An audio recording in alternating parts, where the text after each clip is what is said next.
Arrastion jaun Andreok, arrastion lagunok, ondo etorriak izan zaiteze, eta zelan ez, beti lez, eskerrik asko gure deialdiari baietz erantzuteagaitik.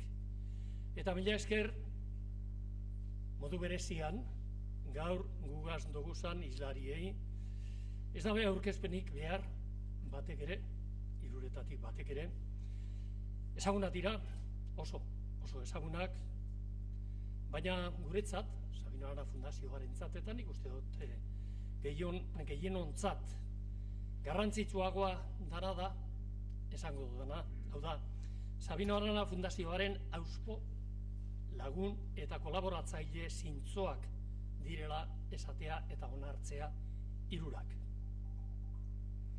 Iñaki Arasagasti, Iñaki Mirena Arasagasti, Josu Iñaki Erkoreka eta Xavier Irujo Ametzaga. Mila esker bihotzez guztioi zuen aleginagaitik eta gure artean izateagaitik. Han pasado 4 años. Para mayor concreción, 4 años menos 4 días, cuando desde aquel 11 de junio de 2014 presentábamos la edición de este mismo libro, bajo el título de José Luis de la Lombana, un patriota vasco en Nueva York, por aquel entonces en inglés.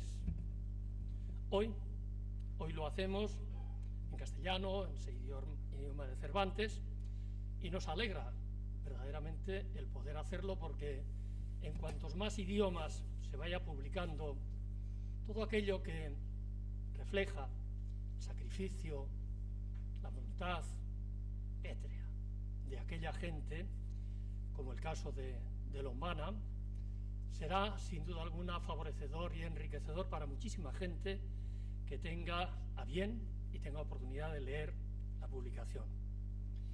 Y lo decimos porque decía yo que nos alegra muchísimo, porque la historia que forma parte de nuestro ADN, del ADN de la Fundación, viene un poco siguiendo la línea de eso que decimos como eslogan nuestro, gure leloa dana atzokoan finkatuz, gaur biharkoa bultzatu.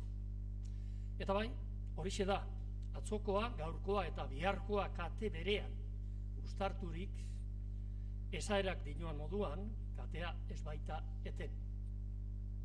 Una segunda razón, que a mí me gustaría resaltar aquí, la segunda es la época a la que nos retrotrae el libro que hoy se viene a presentar. El libro comienza en agosto de 1938 con el viaje del joven José Luis de la Lombana, quien había sido director del diario Euskadi en Barcelona. Como decía, comienza en agosto de 1938 con ese viaje a Nueva York para participar en el segundo Congreso Internacional de Jóvenes por la Paz.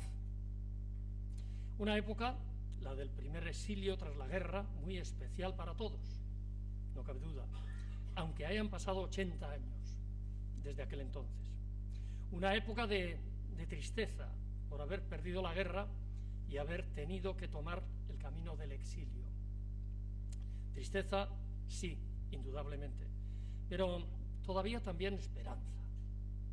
Una época de solidaridad con y entre los exiliados y refugiados, porque el exilio ha quedado demostrado, además a lo largo de los tiempos, une y fortalece lazos. Y una época también, como hizo Lombana, para hacernos presentes y defender la causa vasca y la causa de la paz y la libertad a los ojos del mundo. Y con el recuerdo de Lombana y Nueva York, el recuerdo de toda una generación que luchó, y es bien cierto, perdió la guerra, que sufrió cárcel, sufrió represión y exilio, pero que nos dejó un ejemplo que nos debe servir para mucho, del que nos sentiremos siempre orgullosos. Servicio, compromiso, valores y principios éticos. No son simplemente palabras ni palabras huecas, son el más preciado legado de toda aquella generación. Y finalmente, una época que nos evoca a quien fue nuestro primer Lehendakari, José Antonio de Aguirre y Lecube, símbolo por excelencia de esa generación y de ese modo de entender la vida y la política, y a quien, como modesto, muy modesto homenaje y llama siempre viva, nuestra fundación dedicó esta sala en la que nos encontramos y que lleva por nombre el de Aguirre Lehendakaria. Por todas estas razones estamos hoy aquí, para aprender, para escuchar, para preguntar, no se olviden, ya les indicarán, para a través de nuestro protagonista, José Luis de la Lombana, y a través de Iñaki, ya no repito los segundos nombres, de Josu y de Xavier, mirar al ayer con los ojos de hoy. Les dejo en sus manos y en manos de quien tampoco necesita ser presentado. Él es vicerrector de la Universidad de Deusto, es una cosa importante, pero no tanto como ser coordinador de nuestra tribuna y director de la revista Hermes de la Fundación Sabino Arana. Es José Antonio Rodríguez Ranz, el profesor José Antonio Rodríguez Ranz, quien a partir de este momento tomará las riendas de este acto, el desarrollo de este encuentro. Beste barik, Josean, seguridad duzu berbean. Mil esker, Juan Mari, arratsaldeon guztioi.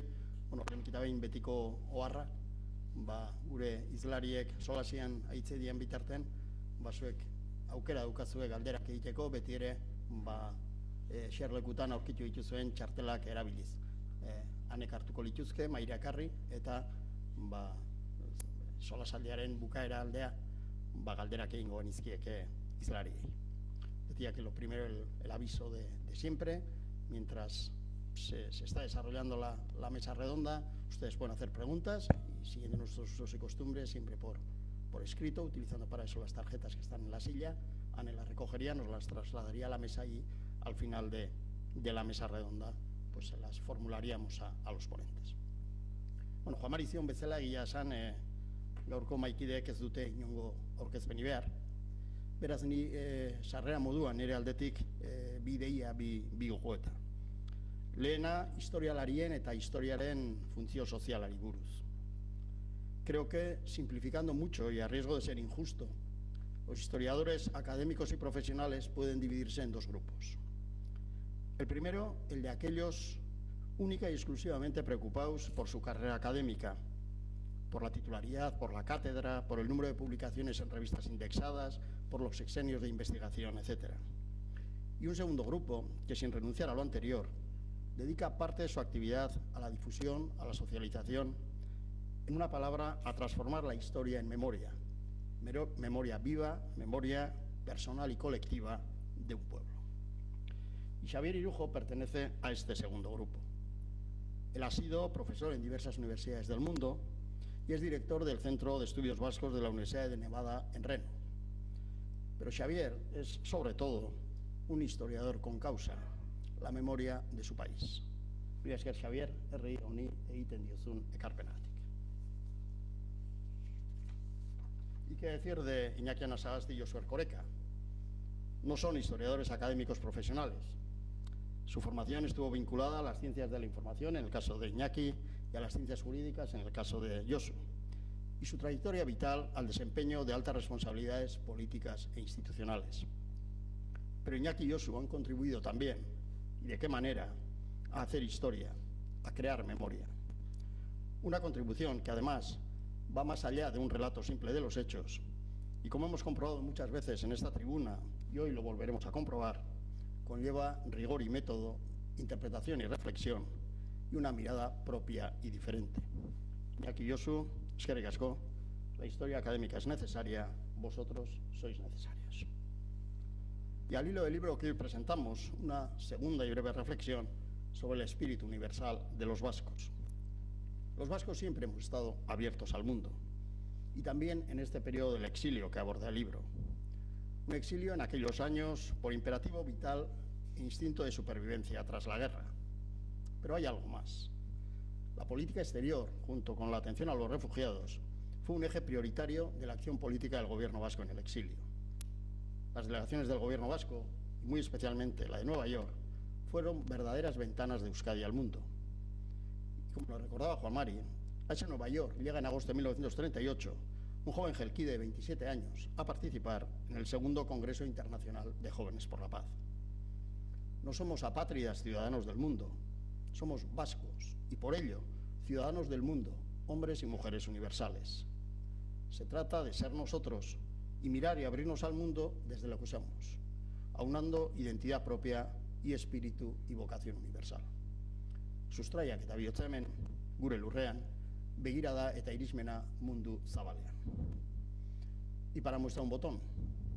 ¿Saben ustedes cuáles han sido los temas de las últimas iniciativas, jornadas, seminarios y mesas redondas organizadas en estos últimos 15 días por la Fundación Sabin Arana? Irlanda del Norte y el Brexit, Venezuela y hoy este libro, José Luis de la Lombana, un patriota de Nueva York. Esandakoa, Euskaldunak, Europarrak, Universalak. Xavier, zurea hitza. Mila esker Jose Antonio eta mila esker Sabin Arana Fundazioari hau dena antolatzeagatik eta hemen gu guztiok izateagatik orea eta plazerra da bai.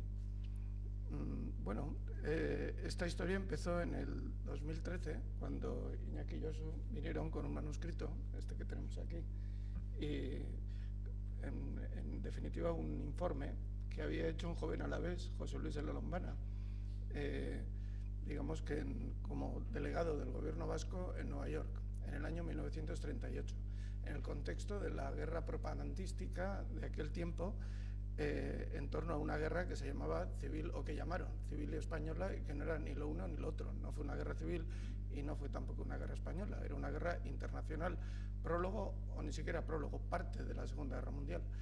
Y un grupo de jóvenes en Nueva York había organizado el segundo Congreso Internacional de Jóvenes por la Paz, en definitiva para tratar este y otros temas. Una de las conclusiones de ese congreso fue que hacía falta un mundo más justo y que para que ese mundo justo fuera posible era necesario reconocer el derecho de autodeterminación de las naciones y sentar las bases de una paz que se veía peligrar precisamente por ese proceso bélico que estaba teniendo lugar aquí en Euskal Herria y en otras partes de Europa. Y en ese contexto, José Luis de la Lombana llega a Nueva York y escribe este libro, que es un libro vascoamericano, en el más profundo sentido de la palabra. Es un vasco que llega a Nueva York y que entiende las noticias que se están dando desde Estados Unidos sobre lo que está pasando aquí a su manera. De alguna manera, él no acaba de entender dos cosas del mundo americano, que son, por una parte, la forma tan brutal de decir las verdades y, por otra parte, el desinterés tan absoluto que suscita la guerra en Europa entre la población americana. Y bueno, cuando Iñaki y Josu vinieron con el proyecto, a mí me pareció que encajaba muy bien en una editorial vascoamericana.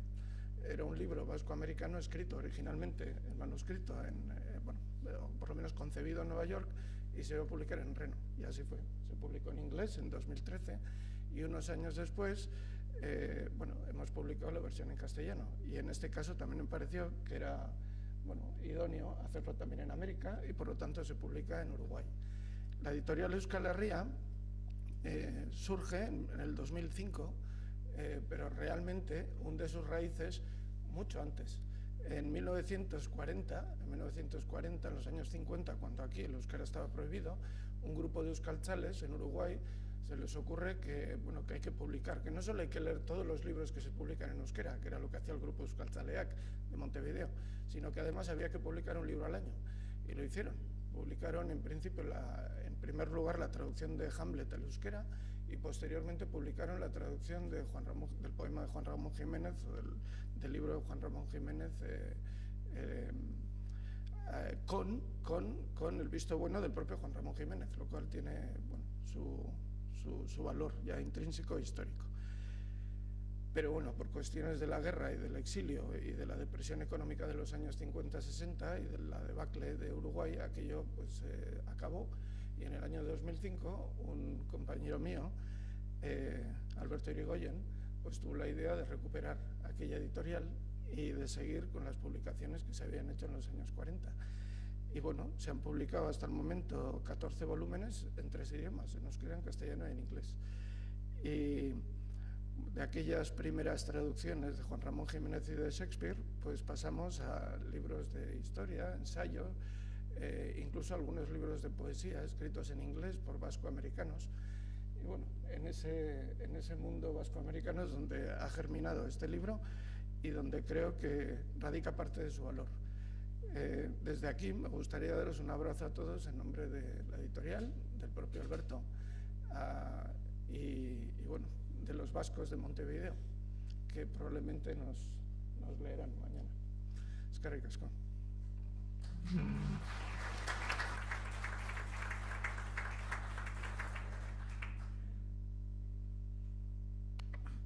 Venimos a hablar de nuestro libro, ¿no?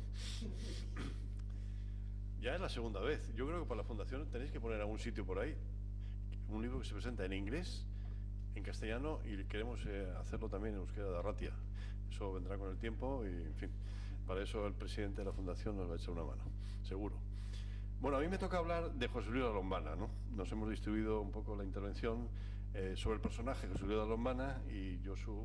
Además, me ha gustado eso que ha dicho el señor Ranz, Rodríguez Ranz, con rigor y método, ¿no? El rigor y método lo suele poner generalmente aquí el superletrado, que pone las cosas minuciosamente, las pone abajo, página no sé qué, el 13 y tal, la carta de no sé quién. La verdad es que contamos con una colaboración de la hija de José Luis de Lombana, que nos suministró algunas fotografías y alguna carta.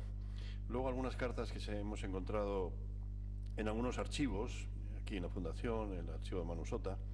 Y luego fundamentalmente esto, que esto fue pues la verdad es que todo un encuentro, que este es el informe de José Luis de Lombana, con la letra de Manuel Irujo, pero con una cartita que le dedica José Luis de Lombana el 25 de noviembre de 1938, y además pone arriba José Luis de Lombana, abogado y perito mercantil. Bueno, se la dedica al Lehendakari Aguirre, excelentísimo señor José Antonio Aguirre, presidente del Gobierno de Euskadi, 11 Avenida Marceau, París. Mi respetado presidente y amigo, tengo el honor de adjuntar a la memoria de mi actuación en América, en la que he procurado condensar todo cuanto he hecho, aunque por lo mucho que he recorrido y el poco tiempo empleado no he podido profundizar los asuntos como hubiese sido mi deseo. Ruego me acuse recibo y expreses tu opinión sobre la labor realizada, que en todo momento procure enfocarla para el mejor servicio de GEL y de Euskadi. Nosotros vimos este informe con estas revistas y dijimos, pues efectivamente, lo que no pudo hacer Lombana lo vamos a tratar de hacer nosotros. En primer lugar, explicar quién era José Luis de Lombana, porque falleció en el año 2001 con 90 años, y luego contextualizar cómo se produce este viaje de José Luis de Lombana, la situación de los Estados Unidos todavía previa a la Guerra Mundial, pero la Guerra Civil Española estaba a punto de terminar, porque, bueno, por las circunstancias que todos sabemos. Y entonces, bueno, primeramente se publicó en inglés, como ha dicho Xavier Irujo, que lo agradecimos, y ahora en castellano, ¿no? La verdad es que la portada es muy bonita. Yo creo que la portada es medio libro, ¿no? Porque esta Estatua de la Libertad con la llama, que es la Icurriña, es un poco lo que, si lo hubiera visto José Luis de Lombana, se hubiera emocionado y lo hubiera encantado. Desgraciadamente no ha podido ser así. ¿Y quién era José Luis de Lombana? José Luis de Lombana era un vitoriano que nació en la calle Dato el 4 de abril del año 1911. Su padre era militar. Había nacido en Madrid y bueno, había estado destinado allí en Vitoria. Era un militar, de estirpe militar, chapado a la antigua, como los militares españoles de la época, y además, bueno, cuando se produjo la sublevación militar el 18 de julio, estuvo con el franquismo, con Franco y con los militares sublevados. Pero, bueno, se había casado con una señora de Santa Cruz de Campezo, doña Toribia Foncea y Murguiondo, que era de una familia de baserritarras, y José Luis de Lombana pues estudió en los marianistas, como generalmente estudian todos los vitorianos de Gasteiz, y estudió el bachillerato brillantemente porque era una persona que tenía una inteligencia acusada, tenía una memoria prodigiosa, tenía una capacidad de raciocinio, destacaba.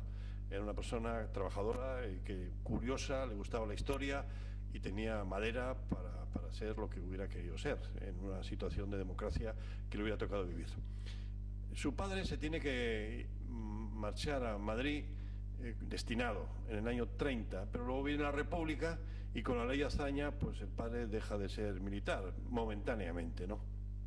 Tengo que decir también que había perdido un ojo cuando nació la comadrona, no actuó correctamente y solamente tenía un ojo, que eso de alguna manera también le condicionó toda su vida.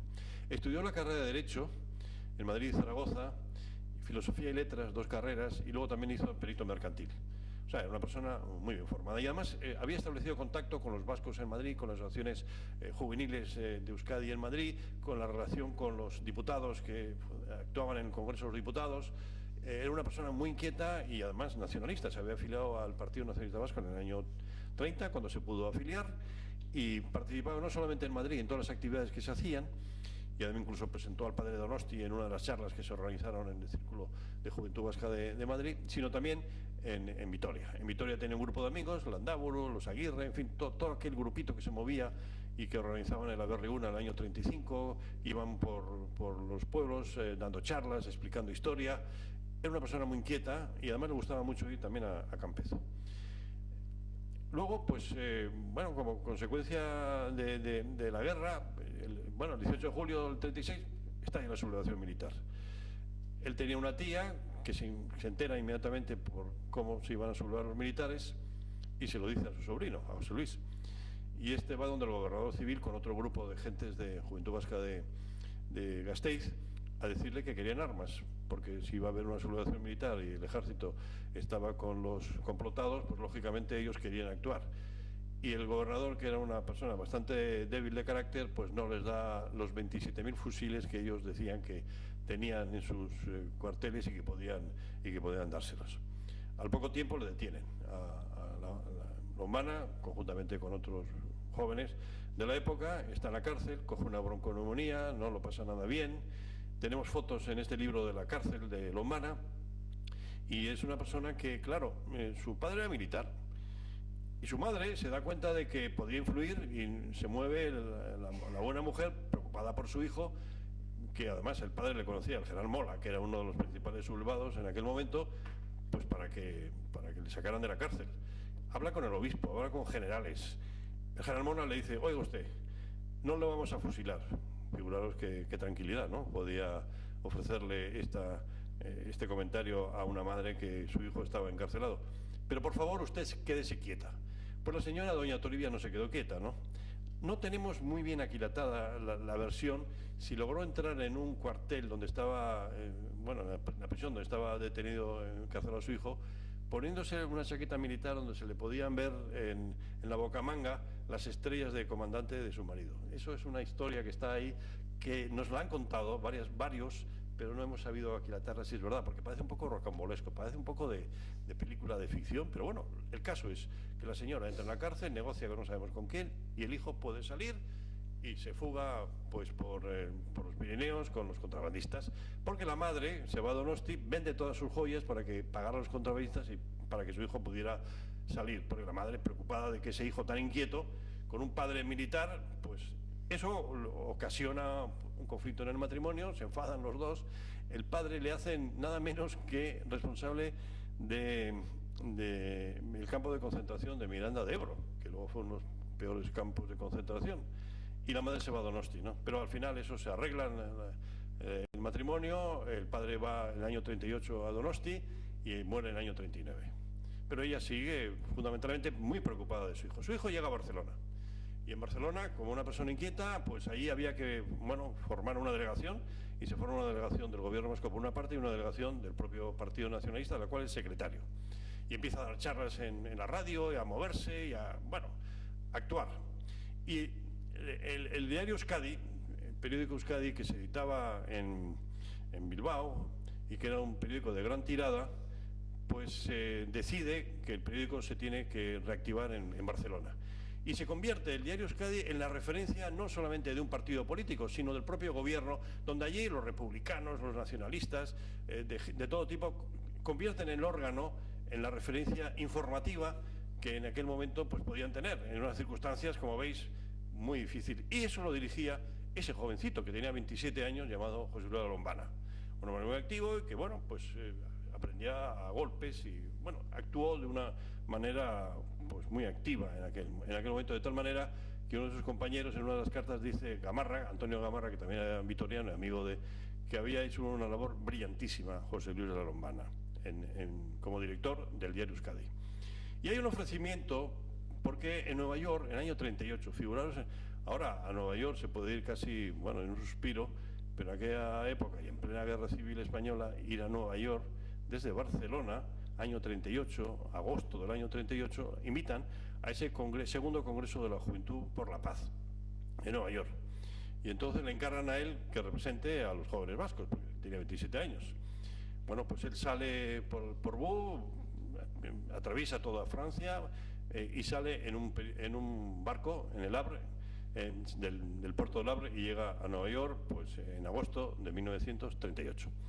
Hay que recordar que el año 38, hace 80 años ahora, se puede decir que este libro viene bien para recordar hace 80 años las cosas que se hacían, que la guerra civil estaba casi en sus últimos tramos.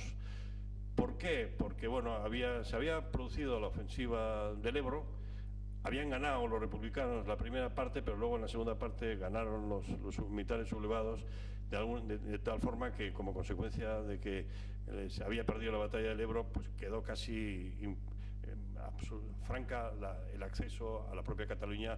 Era cuestión ya de meses que se hicieran dueños de toda la situación los militares sublevados. Pero también en Europa había tambores de guerra. La prueba está en que Francia e Inglaterra querían apaciguar a la fiera. La fiera eran Hitler y Mussolini. ¿Recordáis esa famosa imagen? Y que el primer ministro británico, Chamberlain, llega a Londres en el aeropuerto y exhibe el acuerdo de Múnich, en la cual creían que ya habían consolidado el proceso de paz, ¿no? Aquello no duró absolutamente nada, ¿no? Pero había mucha inquietud y, sobre todo, Europa había hecho una cosa francamente mal, ¿no? Que había firmado un pacto de no intervención, de tal manera que ninguna potencia europea podía participar en la Guerra Civil Española. Y, sin embargo, los alemanes y los italianos pues hicieron de las suyas, y bueno, no tengo más que hablar del bombardeo de Guernica y de otros bombardeos que sabía, y Lujo ha trabajado mucho en ellos, ¿no? Por tanto, de no intervención solamente hubo una no intervención, pero había unas brigadas internacionales de cada padre, de cada madre y de cada país. Y no se le ocurre mejor cosa al primer ministro Negrín que, para que ese comité de no intervención funcionara y no dejara actuar a los alemanes y a los italianos, pues decir a las brigadas internacionales que se fueran. De manera que en aquel mes de agosto del año 38, las brigadas internacionales, 18.000, aproximadamente 600 números, pues se tuvieron que ir. Y en ese contexto llega nuestro buen amigo José Luis de la Lombana a Nueva York sin saber ni papa de inglés. Era bastante osado, inteligente, pero era osado. Bueno, allí se mueve, no paraba, y además presenció algo que fue noticia mundial, ¿no? Es noticia, por ejemplo, que Orson Welles hizo un programa de radio, pues en aquella época la televisión no tenía la implantación que tiene ahora, La Guerra de dos Mundos, ¿no? Donde decían que pues, los marcianos iban a invadir la Tierra, pero lo hizo con tanta verosimilitud que la gente se lo creyó y organizó un cisco en Nueva York, pues que los terrícolas se asustaron todos, ¿no? En ese contexto pues se celebra en el Madison Square Garden pues la gran concentración juvenil del mundo, donde no participan ni los alemanes, ni los japoneses, ni los italianos, pero sí de otros países, ¿no? Y allí tiene una intervención el bueno de José Luis de la Lombana, fundamentalmente pues vendiendo cuatro cosas: diciendo que la guerra civil española no era una cruzada y que los sacerdotes estaban siendo perseguidos. En segundo lugar, que el pueblo vasco no había declarado la guerra a nadie, sino que era una víctima de aquella sublevación militar. En tercer lugar, que aquí la administración vasca había funcionado perfectamente, se había respetado a la gente, al ciudadano, no había habido persecución como en otros lugares, y fundamentalmente lo que se buscaba era solidaridad internacional entre un pueblo, concretamente la habla en nombre del pueblo vasco, ¿no? Pues para que pudiera pues subsistir y para que no se produjera la persecución que se había producido, porque bueno, el propio Lombana había contabilizado 200 fusilados en Vitoria como consecuencia de la sublevación militar, ¿no? Incluso llega a estar con la señora Roosevelt, la esposa del presidente de los Estados Unidos, donde le cuenta todo ese tipo de cosas en un mal francés, dice él, pero que más o menos le entendió ella y que ella, la señora Roosevelt, le dijo que tendrían toda la solidaridad con la causa vasca, ¿no? Y luego le hace un comentario, me parecen unas palabras muy amables, pero que no tienen ninguna virtualidad y que era como para salir del paso, ¿no? Bueno, ¿qué hace el bueno de pues moverse? Tiene un pequeño roce con la delegación del gobierno vasco. La delegación del gobierno vasco se había creado en el año 38 al calor de dos personalidades importantísimas, Manu y Ramón Sota, y también el que había sido secretario general de la presidencia, Antón Irala. Había pues una delegación del gobierno vasco en Nueva York. Pues él no se queda corto, él crea la Junta Extraterritorial del Partido Nacionalista Vasco en Nueva York.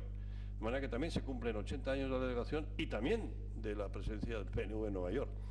Y claro, él tenía una especie de encargo de Villa Endara, del Euskadi Buru Batzar, de tratar de recoger una serie de fondos para subvenir a las necesidades de los presos que estaban pues aquí, pues en la Rínaga, en Burgos, diseminados por la península.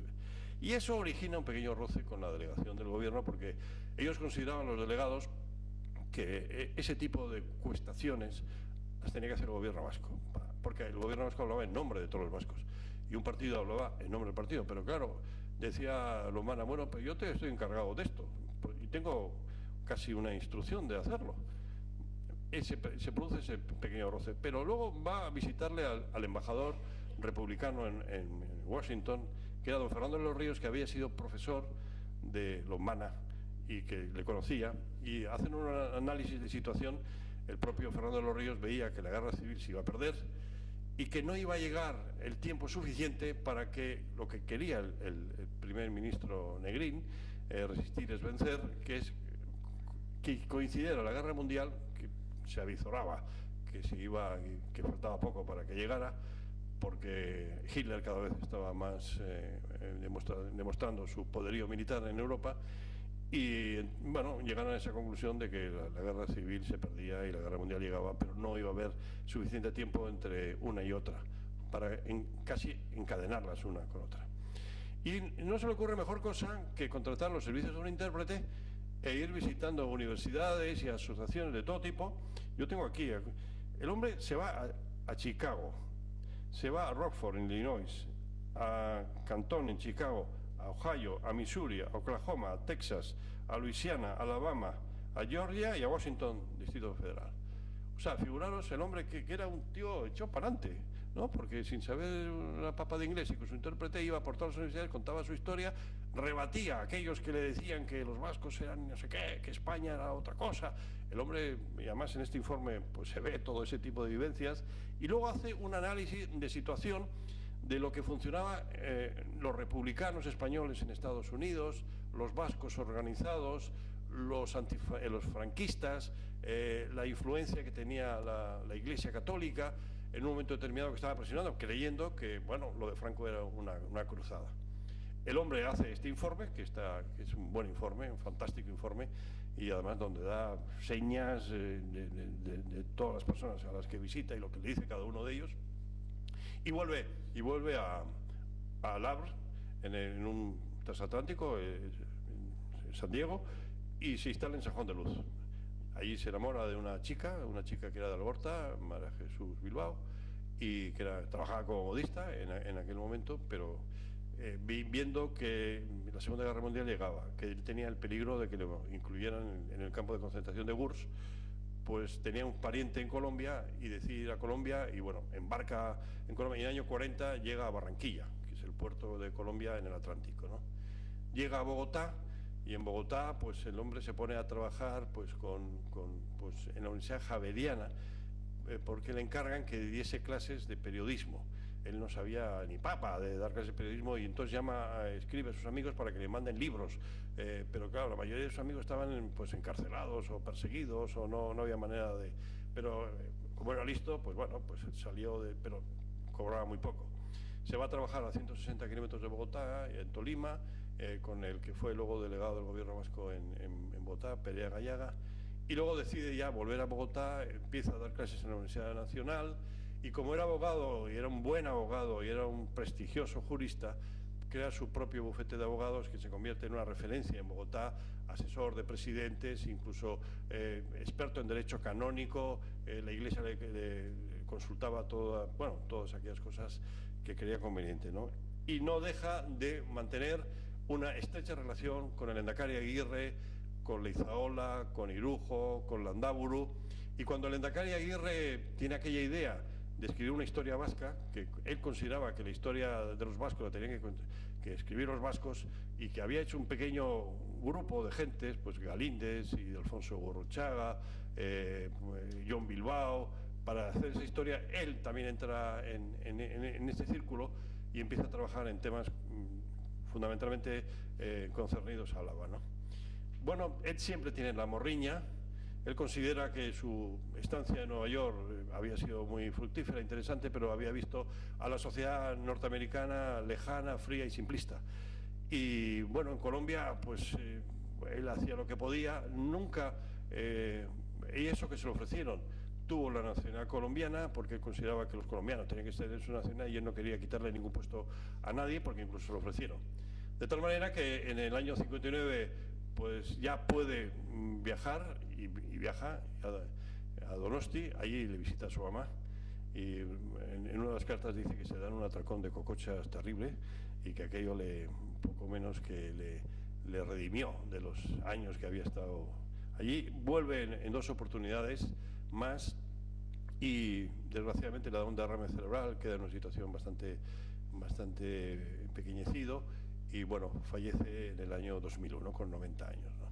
Bueno, esa es la historia muy grosso modo y muy a grandes rasgos de un personaje que nosotros queríamos rescatar, porque siempre hablamos, pues lógicamente, Endacari Aguirre, Leizaola, Landaburu, Irujo, gente muy conocida, pero es que hay muchos más, y en Álava hubo un elenco de gente poderosa, con la mente muy clara y muy abierta, movidos, que sabían lo que tenían entre manos, cómo divulgarlo, y uno de ellos es José Luis Lombana, que nosotros de alguna manera nos gustaría que estuviera también en el santoral de las personas referentes de lo que hicieron en un momento determinado. Y como es una historia bonita y además distinta, porque que un vasco con 27 años, director de un periódico, se vaya en un transatlántico a Nueva York, suelte sus soflamas, se vaya visitando las universidades, vuelva y luego acabe en Colombia y haga su vida, es como para escribir un libro, lógicamente, con aquellas reflexiones que él había hecho, pero también para hacer una película. Y por eso nosotros decimos, bueno, por lo menos pues contamos esta historia que creemos que es bonita y se tiene que conocer, y que algún día vendrán otros y que incluso pueden hacer hasta una película con esta historia que es tan bonita. Y aquí paso al señor Riguroso, que os dará sobre todo el contexto internacional en Estados Unidos y cómo se vivió aquello. El casco.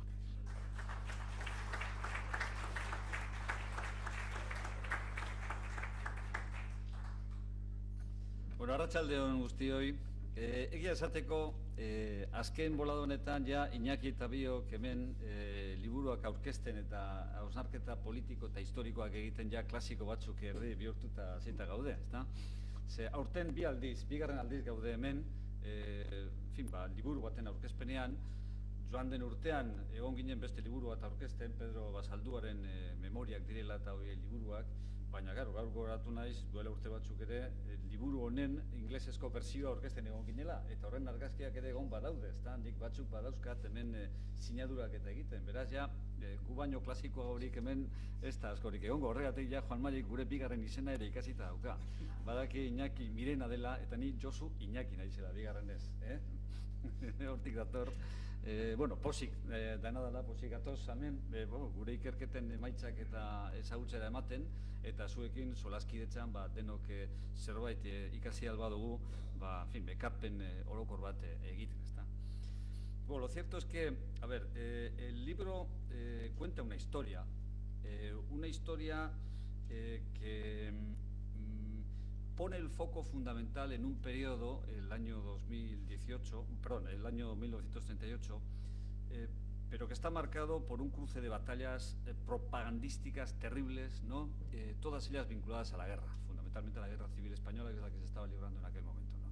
Por tanto, aquí, a lo largo del libro vais a ver que más allá de la biografía del personaje, un personaje singular, ¿no? Con un carácter muy especial, pues todo está condicionado por esas batallas propagandísticas, ¿no? batallas propagandísticas relacionadas con la guerra. Pero la historia que recoge el libro tiene a su vez su propia historia, ¿no? Iñaki os ha hablado del documento que rescató hace unos años, ¿no? Pero la historia comienza cuando un día Iñaki, en su estilo tradicional, viene y me dice: oye, ¿tú sabes quién fue José Luis de la Lombana? Yo debo reconocer que no sabía. Hace el año 2006 aproximadamente, digo, pues no sé quién es. Pues tú no eres Abertzale ni eres nada, ¿no? Pues bueno, yo no lo seré, pero pues no sé quién era José Luis de la Lombana. Entonces me suelta el informe y bueno, tenemos ocasión de comentarlo, de analizarlo y de descubrir pues una faceta que era completamente desconocida para nosotros, y descubrir también una persona a la que no conocíamos. Cierto es que después, una vez que has identificado al personaje, lo ves presente en documentos de la época, ¿no? Y entonces sabes ubicarlo, ¿no? Pero hasta entonces, pues yo, en fin, en cualquier documento en el que hubiera podido ver su nombre, pues no hubiese sabido identificarlo, ni saber quién era, ni lo que representaba, ¿no? Pero así son las cosas, y así se va descubriendo también pues a los personajes de la historia, ¿no? Dignos de ser analizados, ¿no? Entonces Iñaki vino con el documento y, bueno, lo analizamos y quedamos en que podía hacerse algo, quizá pues una pequeña biografía del personaje y un estudio de contextualización del propio informe de Lombana, ¿no? Después haré un comentario también curioso a propósito de la carta que dirige al Lehendakari, ¿no? Precisamente al Lehendakari en noviembre del año 1938, ¿no? Porque la verdad es que en la historia de este personaje todos son curiosidades, ¿no? Hasta la historia de la historia, es decir, la historia del libro o de la historia que cuenta el libro, pues está lleno de curiosidades, porque efectivamente Iñaki me dio el trabajo, pensamos en hacer algo sobre el particular, pero quedó todo ahí relativamente estancado, hasta que un día me dijo: oye, Josu, ha salido una convocatoria para trabajos relacionados con el exilio, ¿no? con la diáspora vasca, ¿no? Y como él acabó sus días en Colombia, porque hizo gran parte de su vida allí, dijo: igual podemos hacer esto que teníamos pensado sobre Lombana y presentarlo a esa convocatoria. Le digo: bueno, vamos a hacer. Y el trabajo se hizo en una sentada en el verano del año 37, ¿no? Él se ocupó de unos capítulos, yo me ocupé de otros, repartimos el trabajo y a finales del verano del 37 está la primera redacción del trabajo. Luego es cierto que después ha tenido muchas aportaciones, incluso el segundo libro está mejorado con respecto al primero porque tiene nuevos datos y aporta nuevas perspectivas y nuevos testimonios, ¿no? Porque después, al hilo de la presentación del libro, conocimos a personas que habían conocido directamente a Lombana, incluso familiares suyos, allegados, que nos hicieron aportaciones y aportaron testimonios importantes para contribuir a clarificar algunos aspectos de su vida. Pero lo cierto es que hicimos el trabajo en una sentada en el verano del año 2007, se presentó al trabajo, al concurso, pero el concurso no prosperó, no nos reconocieron nada, ¿no? Nos extrañó la razón, porque nos dijeron no que el trabajo fuera malo, porque, bueno, si nos llegan a decir que el trabajo es malo, pese a lo riguroso que soy yo, Iñaki, pues como no somos académicos de la universidad, pues oye, también puede ser que a lo mejor nos han excluido por eso, ¿no?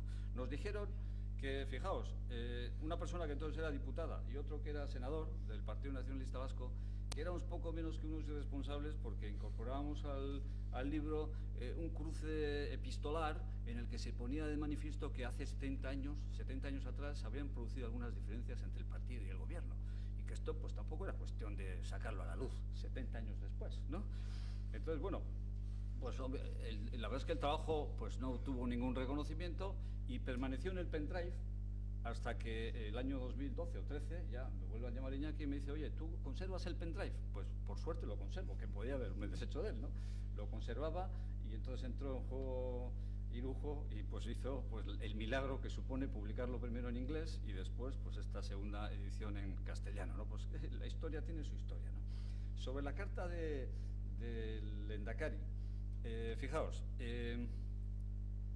las rencillas o las pequeñas diferencias que se produjeron entre la delegación vasca en Nueva York en el año 38 y el propio Lombana, luego haré quizá una referencia más explícita a ello, están recogidas en las cartas que Irala, que era el jefe de la delegación vasca en Nueva York, mandaba al Lehendakari, dándole cuenta, informándole de lo que estaban haciendo allá, del tipo de contactos que estaban teniendo en Nueva York, cómo estaban trabando relación con los vascos que estaban desplazados allí, cuál era el ambiente nacionalista que se respiraba. Decía, son gente vasquista, muchos son nacionalistas, son militantes activos, yo creo que aquí podemos formar una comunidad nacionalista en serio.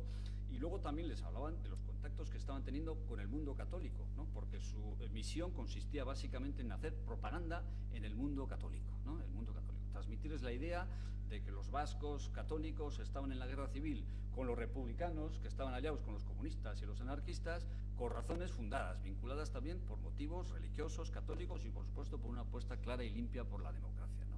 Entonces, todo este era el mensaje, ¿no? Pero en aquel momento coinciden la delegación y Lombana, el año 38 allá, y se produce una cierta rencilla entre ellos, ¿no? La verdad es que no llega la sangre al río, pero al término de la visita, cuando ya Lombana regresa y la delegación permanece allí, continúa allí, hay una carta que Irala remite a Basaldúa, a Pedro Basaldúa, donde le dice: para cuando recibas esta carta habrá llegado ya a esa el amigo Lombana. Convendría consiguieras del partido, como si fuera cosa tuya, la información que dé sobre su actuación en América, con el fin de que la conozca el Lendakari con toda su amplitud e íntegramente. Supongo que en su información hablará de nosotros, como es natural. Este punto me interesa desde luego si hubiera algo de particular. Nos hemos llevado bien, solo hemos tenido las diferencias que conoces por las cartas que se remitieron en su día, pero no hemos reñido ni mucho menos. No obstante, te diré que ha andado siempre un poco revirado, como dicen nuestros compatriotas de aquí, y bien pudiera suceder que en el tejado de nuestros ilustres buruquides cayera alguna pedrada contra nosotros. Estas son las diferencias que hicieron que el libro no se pudiera publicar y que, ¿no?, pues Iñaki y yo fuéramos unos irresponsables, ¿no? Bueno, pues claro, con esto así llama la atención que fuera el propio Lombana, porque fijaos que Irala le pedía a Pedro Basaldúa, secretario personal del Lendakari, que le informara al Lendakari sobre lo que dijeran sobre el particular, pero es el propio Lombana el que al final acaba mandándole el informe al Lendakari, sin perjuicio de que lo hiciera también con el partido, ¿no? Para que veáis que el personaje es muy singular. Yo, cuando he accedido al personaje, y por mucho que ahondábamos en él, y sobre todo cuando hemos escuchado los testimonios que aportaban sobre su trayectoria, su personalidad, la gente que le conocía, a mí me ha recordado un libro de Vladimir Nabokov que se titula La verdadera historia de Sebastián Knight, ¿no? Bueno, este libro es un libro muy bonito porque cuenta la historia de una persona que quiere hacer una biografía de otra, ¿no? Y entonces da una vuelta por el mundo hablando con todas las personas que le conocieron y recogiendo testimonios sobre lo que fue su trayectoria, sus actitudes, sus comportamientos en la vida y tal. Y le va quedando la sensación, cuanto más habla con la gente que le aporta testimonios sobre esa persona a la que quiere hacer la biografía, de que no hay manera de aprender al personaje, de que se le escapa, y es una metáfora de la vida. Es decir, que nosotros, cada uno de nosotros y de nosotras, pues somos seguramente impenetrables. Y pueden contar de nosotros muchas cosas, incluso los más cercanos y allegados, pero no hay manera de profundizar en lo que es el kit o lo más profundo de la persona, ¿no? Y esta es la sensación que te queda un poco con él, porque los testimonios que nos han contado, pues a veces son contradictorios, otros son episodios como el que ha relatado Iñaki, ¿no?, que son increíbles o parecen increíbles, pero lo hemos recogido aquí porque lo cierto es que oficialmente en la prisión de Vitoria en la que estuvo, en la prisión de los padres carmelitas, lo único que consta es que causó baja en tal fecha, pero no hay motivo, ni razón, ni dijo que se fugó, ni nada, ¿no? Pero claro, nos han contado, uno de los relatantes nos contó que efectivamente la historia es muy rocambolesca, que ya no recuerda los detalles, pero que efectivamente consiguió su madre sacarle de la cárcel con formas y seducciones extrañas, y a otra persona nos aportó más detalle en el relato y nos dijo, sí, efectivamente, la madre entró disfrazada en el coche oficial con la chaqueta de comandante de su marido, engañó a la guardia, entró así, pagó a los que tenía que pagar para sacarle al hijo y después escapar, ¿no? Y permitirle escapar, ¿no? Lo cual, pues es de película. La verdad es que se me gusta que te cuenten que esto fue así. A lo mejor es falso, no lo sabemos, pero como leyenda está bien y le acompaña el personaje porque es un testimonio directo que quien nos lo contó nos dijo que se lo había escuchado referir a él personalmente en varias ocasiones y también a su madre, a doña Toribia. Nos dijo, no, esto podía contar porque era un hombre muy creativo y demás, y creaba relatos y demás, pero su madre, doña Toribia, era muy seria y lo que contaba aquella iba a misa. O sea que todo esto es la historia de la historia un poco, ¿no?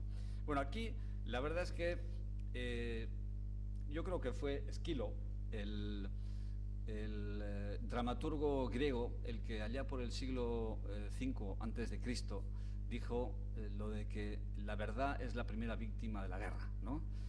Y Esquilo seguro que no conocía los medios de comunicación sociales de la actualidad, no conocía en absoluto, ¿no? Pero sí sabía que a las guerras suelen acompañarles normalmente leyendas, relatos ficticios, falsos, que lo que pretenden es contribuir a un determinado desenlace en la contienda, es decir, a crear desánimo en los contendientes, es decir, somos más fuertes de lo que realmente somos y que corra la especie, que crean al otro lado que estamos venciendo, que tenemos un ejército invencible, que los otros están muertos de hambre, y pretenden infundir ánimo en los propios y infundir desánimo en los contrarios, ¿no?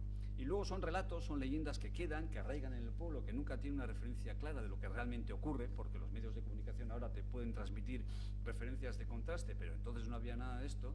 Y luego son, en fin, leyendas que arraigan en el pueblo y que quedan y sobreviven mucho más a la guerra, ¿no?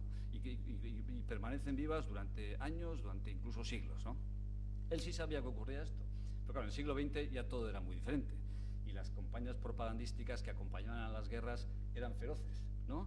Y las guerras se libraban en el campo de batalla, pero se libraban también en el terreno de la propaganda política. ¿Para qué? Pues con efectos, con objetivos internos, en primer lugar, efectivamente, para infundir ánimo a los propios y desánimo a los contrarios, para que los demás que leen nuestra prensa crean que somos más fuertes de lo que realmente somos y para que los nuestros piensen que ellos son más débiles de lo que realmente son, y eso nos crea ánimos y nos infunda fuerza, ¿no? Y valor, ¿no? Entonces, esto está al orden del día durante todas las conflagraciones bélicas en el siglo XX y ya no contemos en el siglo XXI, ¿no? Y esto es lo que ocurre también en la guerra civil. Y esto es lo que primero que hace el Lehendakari Aguirre. En cuanto se constituye en octubre del año 36 el gobierno, se da cuenta de que, claro, la guerra se había declarado, que ellos, que le interesaba al gobierno vasco de manera especial poner de manifiesto ante Europa y ante el mundo las razones por las que un pueblo mayoritariamente católico como el vasco se había alineado con los republicanos y frente a los nacionales españoles en aquella guerra, cuando los republicanos integraban en sus filas a comunistas y anarquistas y, en fin, a antisistemas de la época, y sin embargo, pues Franco reivindicaba para sí el papel de cruzado de la causa de Dios, ¿no? Y de la civilización, ¿no? Entonces había que explicar al mundo por qué esto era así. Es verdad que su mensaje era enormemente simplista y también legendario y falso, ¿no? Porque es verdad que ni en aquel momento todos los vascos eran católicos, tampoco es verdad que todos los vascos católicos apoyaran a su gobierno, había muchos al otro lado, ¿no? Y tampoco era verdad que todos los que apoyaban a su gobierno fueran católicos, ¿no? Porque evidentemente era un gobierno, como bien sabéis, de concentración, un gobierno de amplio espectro que incluía a muchas formaciones comunistas, republicanos, socialistas, entre cuyos seguidores había muchos que no eran católicos. Pero esto no es un reproche para Aguirre, ¿no? Porque la propaganda era así, la propaganda requería mensajes sencillos y claros, repetidos sistemáticamente. El mensaje que estaba enfrente, que emitían desde Salamanca o desde Burgos, de las oficinas de propaganda del franquismo, eran iguales de sencillos y simplones. Decían que Aguirre estaba sometido a Moscú, que era un títere de Moscú y que estaba subordinando su trayectoria de hombre católico y comprometido con las juventudes católicas desde muy niño y demás, estaba comprometiendo todo ese prestigio a una estrategia diseñada por el comunismo internacional para acabar con la civilización cristiana. Todo era así de sencillo, trazo grueso y brochazo al canto, ¿no? Por tanto, esto era lo habitual entonces, y también nosotros, en fin, el gobierno Aguirre monta su propia estrategia y su propia campaña publicitaria. Para eso decide que la primera referencia para proyectar esa campaña tiene que ser Francia, y entonces en Francia, inmediatamente en la delegación de París, pues desplazan allí a una persona que tenía ya una experiencia importante en el mundo de la comunicación, Rafael Picabea, y le pone al frente de un proyecto de comunicación, ¿no? Le pone al frente de un periódico que se llama Euskodeia, ¿no? Que es un boletín periódico, Euskodeia, en el que se informa, en primer lugar, pues de lo que está sucediendo en la guerra en Euskadi, ¿no? Aporta datos, informaciones sobre la evolución, siempre exageradas o siempre enfatizando, por supuesto, lo que está ocurriendo que sea de interés propagandístico para nuestra parte. No vendiendo los fracasos, sino vendiendo los triunfos, ¿no? Como correspondía a un momento de guerra, ¿no? Después hace una gran propaganda, incorporando al boletín declaraciones de Aguirre y en fin, recogiendo las actuaciones más reseñables del gobierno vasco. Y en tercer lugar también recoge todo lo que son pronunciamientos a nivel global e internacional que tomen posición en relación con la guerra civil y tomen posición en concreto en relación con los vascos, ¿no? Y que sean favorables a la tesis del Lehendakari Aguirre, ¿no? Y es así como, bueno, con esos elementos pone en circulación el boletín Euskodeia y consigue ejercer una influencia importante en los ámbitos, sobre todo católicos e intelectuales católicos franceses, ¿no? Intelectuales católicos progresistas, democráticos, avanzados, socialcristianos, en colectivos así, ¿no? Pero lo cierto es que la influencia de Euskodeia y de la campaña propagandística va más allá incluso de lo que ellos pensaban originariamente, y se ven sorprendidos porque grandes intelectuales, grandes académicos, prácticamente la totalidad de los medios de comunicación, de las revistas, de los diarios del mundo católico progresista francés, asumen la tesis del Lehendakari Aguirre y toman posición en relación con la guerra civil, asumiendo esos postulados claramente, lo cual pues es un gran triunfo. Incorporan a dos revistas, a muchas, pero dos que son particularmente destacadas, La Croix, La Cruz, ¿no? Y L'Op, ¿no? Y a dos intelectuales de primer orden, que son Maritain y Mauriac, ¿no? Que son las dos personas más destacadas de entre los intelectuales que escriben a favor de las posiciones del Lehendakari Aguirre en la guerra, ¿no? Y claro, con esa posición, pues efectivamente dominan un espacio comunicativo intelectual en Francia, y la verdad es que es de ver hasta qué punto el éxito se produce, porque la reacción de las autoridades franquistas y de los medios de comunicación franquistas de Bilbao, por ejemplo, sin ir más lejos, el Correo Español, la Gaceta del Norte y demás, el eco que hacen de esas publicaciones, ¿no? Y la rabia, la irritación que muestran cada vez que pues un Mauriac o un Maritain escriben un artículo, en fin, insistiendo en el apoyo al Lehendakari Aguirre, a las posiciones del nacionalismo vasco y en contra de Franco y de lo que representaba Franco y demás, ¿no? Y entonces, a ver, es significativo, muy reseñable, y así aparece recogido en toda la prensa, un discurso que Serrano Suñer pronuncia en Bilbao, precisamente en Bilbao, cuando se cumple el primer aniversario de la toma de Bilbao, en junio del año 38, ¿no? O sea, se cumplen 80 años próximamente, ¿no? Entonces viene a Bilbao y suelta un discurso furibundo contra los medios de comunicación franceses que están contaminando y engañando a todo el mundo, transmitiendo un mensaje y una impresión de lo que es la guerra civil que no se corresponde con la realidad, porque lo que en realidad aquí está ocurriendo es que el gobierno de Aguirre está sometido al comunismo internacional, y lo que está en batalla o sometido a batalla es la civilización que ellos representan, la civilización cristiana frente al comunismo y tal. Pues todo lo contrario, ¿no?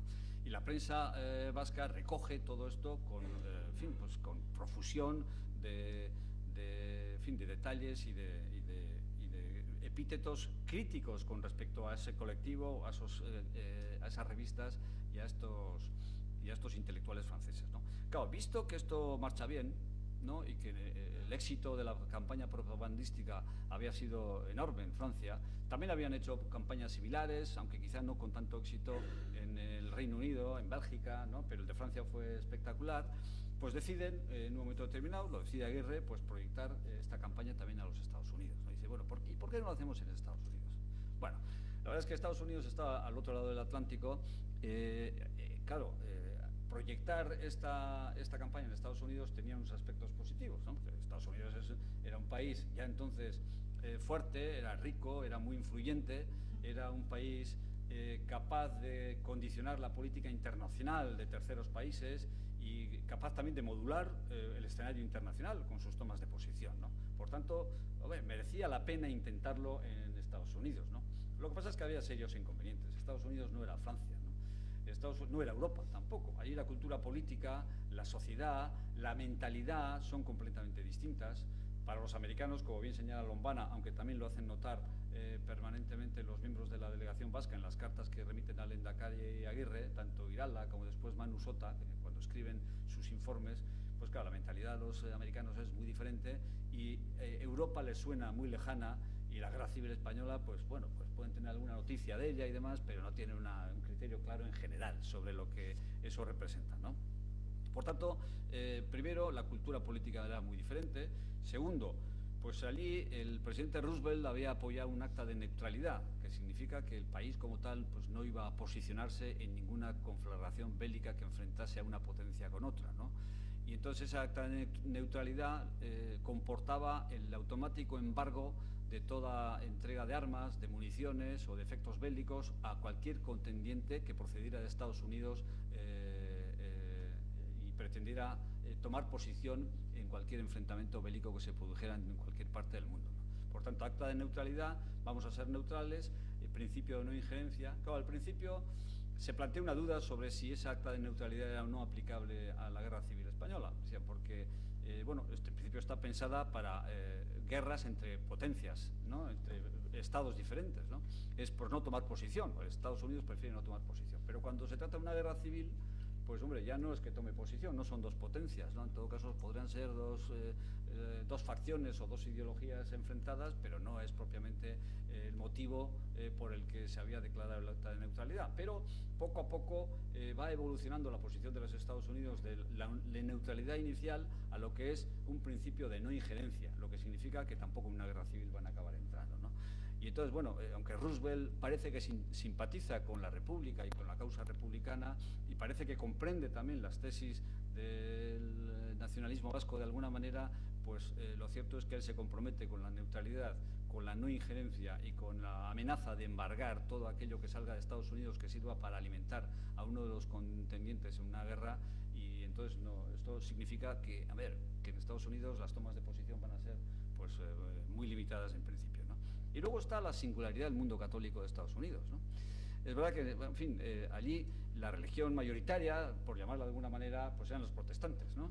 Entonces los católicos eran una minoría que al principio había sido mal considerada porque obedecían a un Estado extranjero, que es el Vaticano, y por ese motivo pues estaban de alguna manera apartados y desprestigiados. Pero lo cierto es que, bueno, van ganando espacio, van ganando reconocimiento. Para aquel momento ya era un colectivo amplio, estructurado, que, bueno, tenía su reconocimiento. Y lo cierto es que, fijaos hasta qué punto los católicos tenían también allí su manera de pensar y su orientación singularizada, ¿no? A finales del año 38, es cierto que la guerra estaba ya a punto de terminar, pero se hace una encuesta por parte del New York Times, y la encuesta dice que el 75% de la población está a favor de la República y el 25% está a favor de Franco, en Estados Unidos con carácter general. Pero en el colectivo católico, el 60% está a favor de Franco y el 40% a favor de la República. Es decir, se invertían los términos. Es cierto que para entonces ya la carta colectiva del episcopado español había surtido efectos allá. Es cierto que el episcopado americano pues había cerrado filas con la jerarquía eclesiástica española, de alguna manera comprometidos y obligados, ¿no?, por pertenecer a la misma organización, y es cierto que eso había surtido su efecto también, ¿no? Pero también influye aquí el hecho, son muy graciosas porque tenían un estilo pues muy singular y muy propio, las cartas de Manu Sota cuando hace apreciaciones sobre los católicos americanos, ¿no? Porque él constata, es que aquí los católicos pues son irlandeses, o son italianos, o son polacos, ¿no? Entonces los irlandeses están sometidos a la jerarquía, digas lo que digas, ¿no? Y entonces pueden congeniar y sintonizar contigo en lo que les cuentes, pero en cuanto consultan eso con el obispo del turno y el obispo les dice lo contrario, ya se someten al obispo y adiós, porque el obispo sigue instrucciones de Roma y se acabó, ¿no? Los irlandeses no sirven para esto. Los italianos son caóticos, con estos no hay manera de tratar porque van a lo suyo y tal, y los polacos también son muy clericales y muy de estructuras jerárquicas eclesiales, ¿no? Entonces, lo cierto es que el mundo católico americano era muy singular, era muy especial, era difícil de abordar, ¿no? Allí había dos frentes, muy genéricamente, porque la descripción puede ser más completa, pero estaban los que la Conferencia Nacional de Católicos, que se llamaba así, lo que tenía dos líderes, por llamarlo de alguna manera, que uno era irlandés, era Monseñor Reddy, y el otro era un tal William Montabón, ¿no? Y tenían dos revistas. Ya veis que todo va de propaganda, ¿no? Tenían dos revistas. Una se llamaba Commonwealth y la otra era The Catholic Worker, el trabajador católico, ¿no? Eran las dos revistas que tenían. Pero luego frente a ellos estaba otro colectivo, el de los jesuitas, el de la Compañía de Jesús, que tenía al frente al padre Talbot, un tal padre Talbot, ¿no? Y estos publicaban una revista que se llamaba América. Bueno, padre Talbot es claramente la bestia negra de la delegación vasca y de todos los nacionalistas vascos católicos en Estados Unidos, porque cierra filas con Franco, ¿no? Irala llega a decir a Aguirre, al lehendakari Aguirre, en una de sus cartas, que Talbot es sencillamente un embajador de Franco, ¿no? Pero es curioso porque vosotros podéis hacer un repaso general de lo que era el panorama comunicativo y de ubicación del mundo católico en los Estados Unidos en aquella época, pero luego se ve que cuando se presenta allí la delegación vasca, con Irala, con Manu Sota y al principio con Ramón Sota McMahon, tienen relación con todos. Hablan con Montabón, hablan también con padre Talbot, ¿no? Y la verdad es que es muy curiosa la descripción que Irala hace de la reunión que tienen con el padre Talbot, porque el padre Talbot es muy estirado, es muy franquista, sabe lo que estos representan, pero tampoco quiere enfrentarse a ellos, ¿no? Y entonces les recibe bien, pero bueno, con distancia, ¿no? Y él dice cómo nosotros, alumnos jesuíticos, sabemos cómo hay que tratar a él, le besamos la mano, le explicamos cuál es nuestra posición, el tío nos escucha muy atento, pero luego nos dice que entre Barcelona y entre Barcelona y Salamanca, él elige Salamanca, ¿no? Y entonces, bueno, en fin, la verdad es que las citas y tal son muy curiosas y son muy interesantes. Luego, a ver, este es el panorama. Los contendientes de la Guerra Civil Española hacen allí también una batalla propagandística del copón, antes de que vaya la delegación vasca. Antes de que esté la delegación vasca allí, desde el principio de la Guerra Civil prácticamente están por un lado, Iñaki ha hecho referencia a ello, Fernando de los Ríos, que es el embajador de la República Española allí, y luego un tal Juan Cárdenas, que es otro personaje curioso de película, ¿no? Que Juan Cárdenas era un diplomático de carrera, no era como Fernando de los Ríos, que era un académico puro, era profesor de Derecho de Derecho Político en la Universidad de Madrid. Él había sido ministro durante la República en el periodo constituyente, una persona brillante, con prestigio, con reconocimiento académico, pero que tiene claro que su función allá tiene que ser eminentemente propagandística, ¿no? También él crea un buró, una oficina comunicativa, y también él pone en circulación dos revistas, una en inglés que se llama News of Spain y otro en castellano que es La Voz, ¿no? Todo el mundo sabe que allí el reto, el desafío es propagandístico, ¿no? Y después viene Juan Cárdenas. Juan Cárdenas era diplomático, había estado destinado en Estados Unidos, pero viene de Washington a París el año 35 y está en París hasta el año 36. ¿Por qué abandona París? Bueno, porque en cuanto se declara la guerra civil, el presidente Giral le llama y le dice: oye, tienes que hacerme una gestión ante el presidente de la República Francesa, ¿no? Dile, por favor, que nos tiene que entregar armas, nos tiene que ayudar y tiene que implicarse en la guerra civil con nosotros, apoyándonos y suministrando recursos, armas, municiones y lo que nos haga falta, ¿no?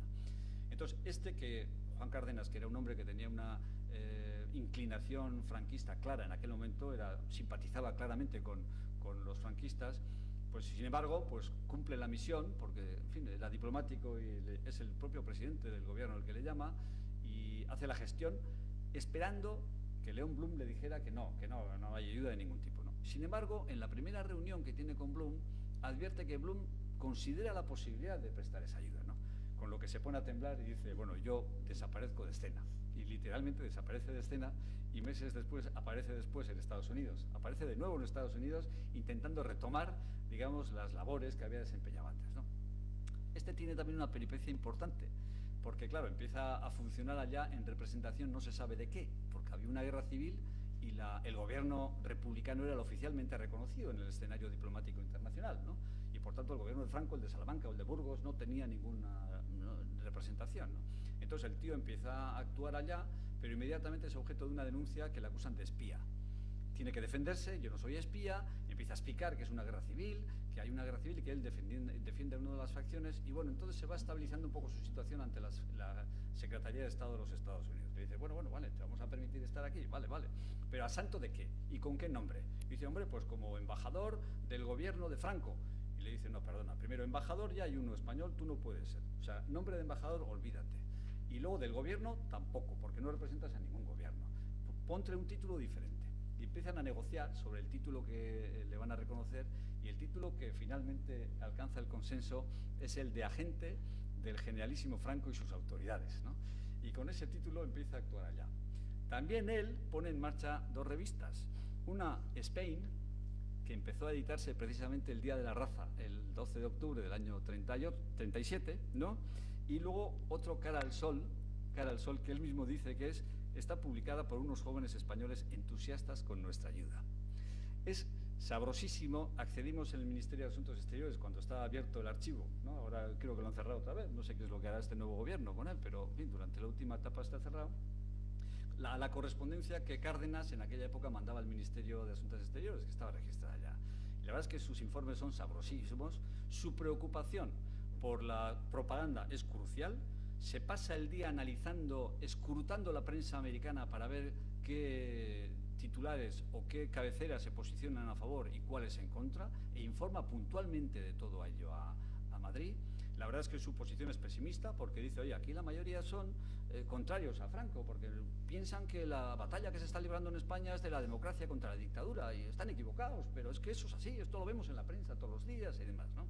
El tío está obsesionado con la propaganda, pone en circulación estos dos medios de comunicación, pero ojo, fijaos, en relación con Spain, que se empieza a emitir el 12 de octubre, dice, y lo pone expresamente como regla que va a inspirar la publicación, dice, vamos a dejar de publicar por el momento aquellos artículos que pudieran contribuir a que se dé a nuestro movimiento un carácter exclusivamente fascista.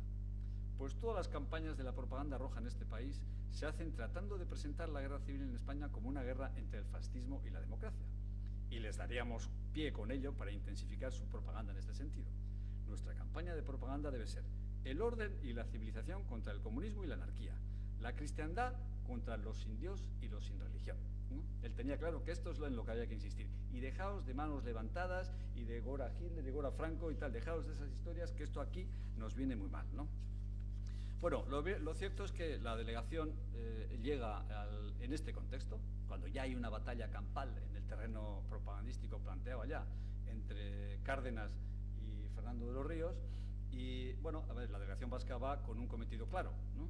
El lehendakari Aguirre escribe una carta muy cariñosa a Fernando de los Ríos y le dice, oye, mando una delegación a Nueva York, va a colaborar en la tarea propagandística que tenéis encomendada a vosotros, va a colaborar lealmente, pero ojo, necesita autonomía. Nosotros vamos a operar sobre todo con el colectivo católico, que es donde más dificultades vais a tener vosotros en penetrar. La República Española, en el mundo católico, pues no está bien vista, ¿no? Dejadnos a nosotros el mundo católico, pero vamos a colaborar lealmente, pero dejarnos autonomía, dejarnos independencia, ¿no? Nuestra preocupación principal es el mundo católico, ¿no? Bueno, aquí se ve en las cartas que remiten al lehendakari que tienen contactos con la comunidad vasca de Nueva York, primero en Nueva York y después van al oeste americano. En fin, es todo muy sabroso, ¿no? En Nueva York describen el tipo de vasco en Nueva York, qué tipo de gente hay, qué tipo de situación socioeconómica tienen. La mayoría, dice, o muchos son de la costa vizcaína, que además han atravesado una situación de ser irregulares aquí, por regla general vienen embarcaciones o como polizones o enrolados legalmente en las embarcaciones, luego saltan en el puerto en Nueva York, aparecen en Nueva York, pero son todos ilegales, ¿no? Hasta que consiguen regularizar su situación, si se casan con alguna natural o consiguen, pues por lo que sea, regularizar su situación. Pero es gente pues que tiene sentimiento nacionalista y demás. En el oeste, al que van a visitar también después, que pues se encuentran con una realidad completamente distinta. Dicen, aquí el vasquismo es evidente, porque todos son euskaldunes y transmiten el euskera de una generación a la siguiente y demás, ¿no? Pero lo que quizá falta es un sentido nacional más claro, ¿no? Porque la formulación nacional de su vivencia vasquista no la tienen de manera tan evidente. Los escritos, los informes que emiten son muy bonitos, son muy descriptivos y la verdad es que yo he disfrutado mucho leyendo lo que contaban al lehendakari Aguirre en relación con este tema, ¿no? Sobre lo que irá a la cuenta al lehendakari Aguirre de su contacto con Talbot, fijaos lo que dice. Además de lo que se habla en su caso como en este, hay otra cosa que queda floja. Tendrías que haber visto a un hombre como el padre Talbot turbarse ante la presencia de 3 coitaos y comenzar la conversación diciendo que no tiene nada contra los vascos, que él es amigo, que ha recibido carta de Roma hablándole de la verdad de nuestra postura, etcétera, etcétera. Que entre Barcelona y Franco se queda con Franco. Esta es, dijo, su postura. Comenzamos besándole la mano, como perfectos discípulos que somos de los jesuitas, y después a hablar con lentitud y suavidad, como sabemos que les gusta. Cuando salía el nombre de Aguirre, parecía como si un escalofrío le cruzara el cuerpo. No lo podría remediar. Desde luego quedó impresionado y tendrá buen cuidado en no hablar contra los vascos.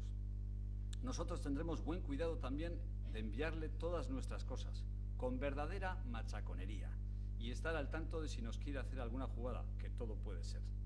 Nos teme, esto es indudable, ¿no?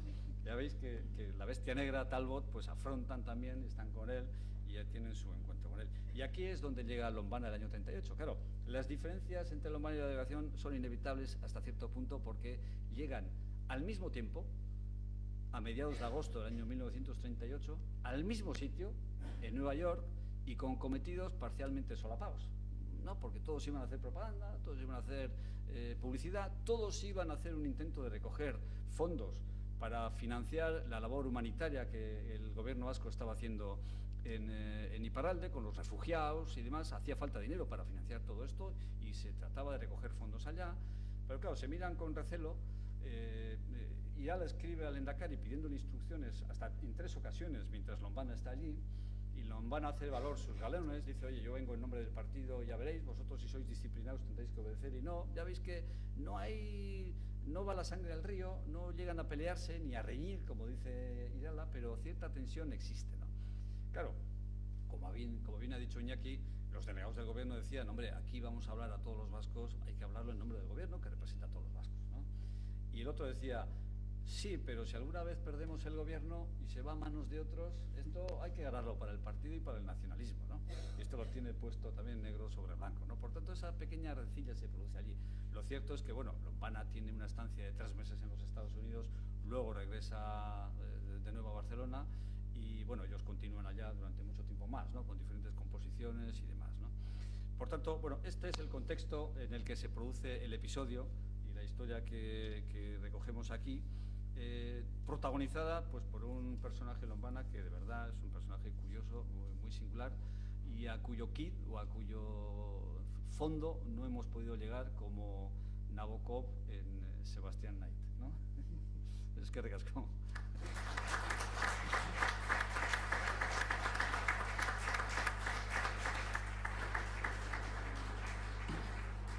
Xavier, hitz batzuk esan behar zenitun.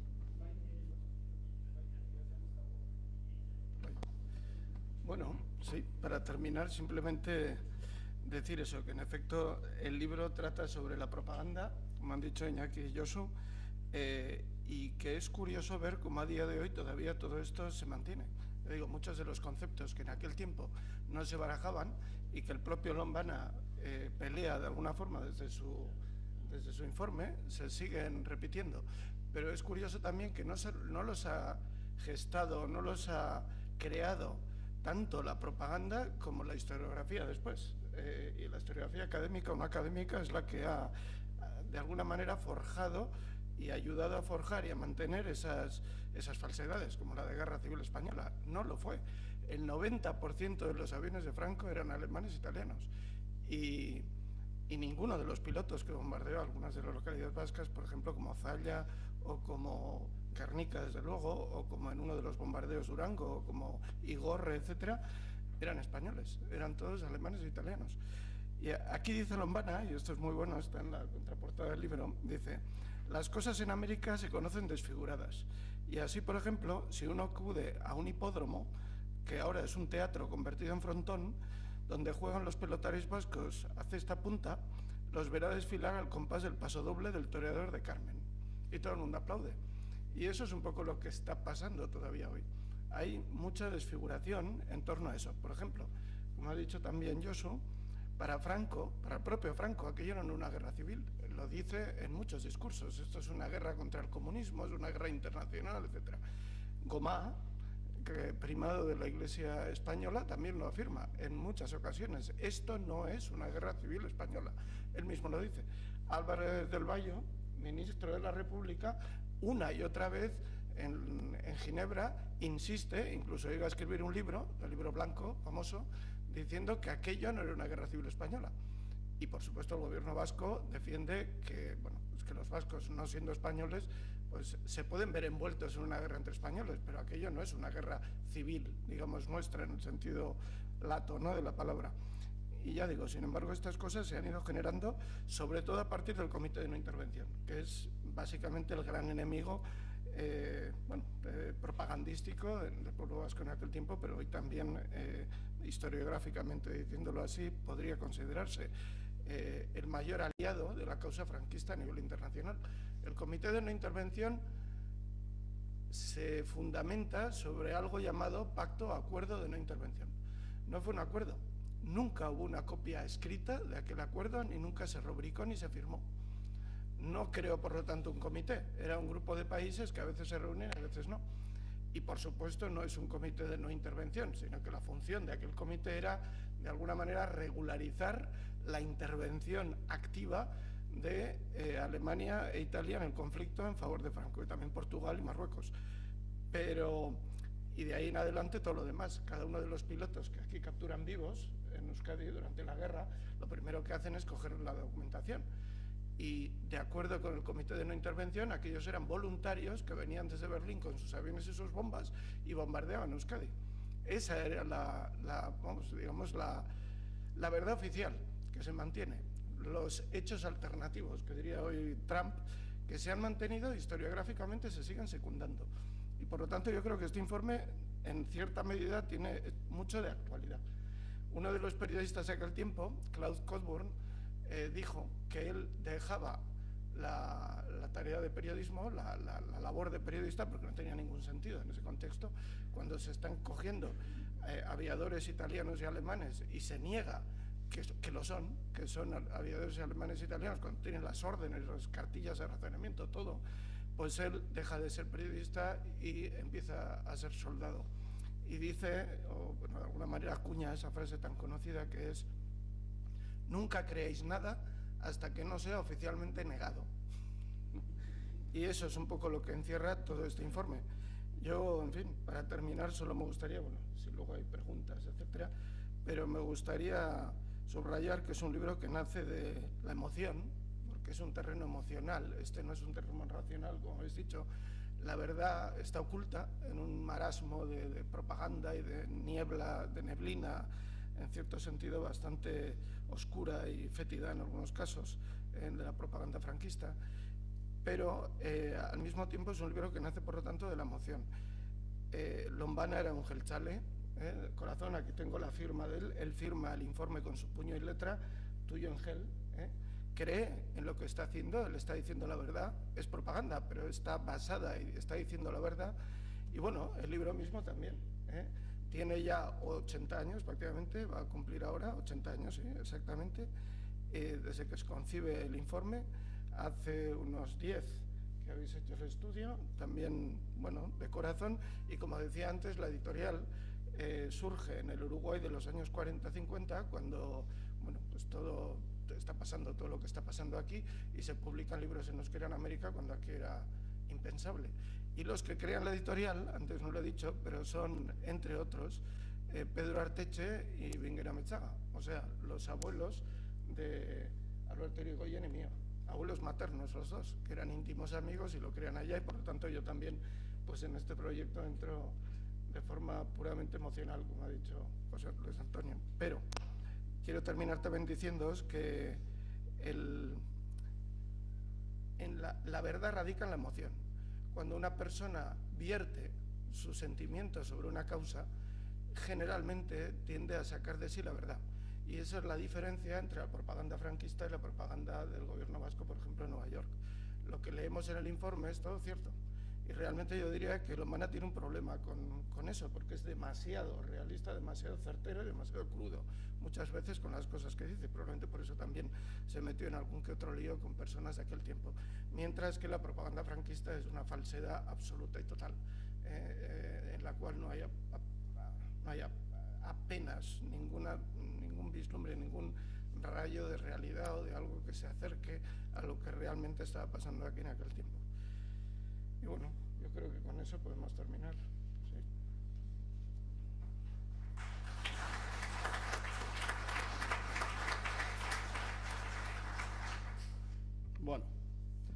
Ondo, eskerrik asko. Y aquí me ratifico en todos los calificativos de antes y se me han olvidado dos.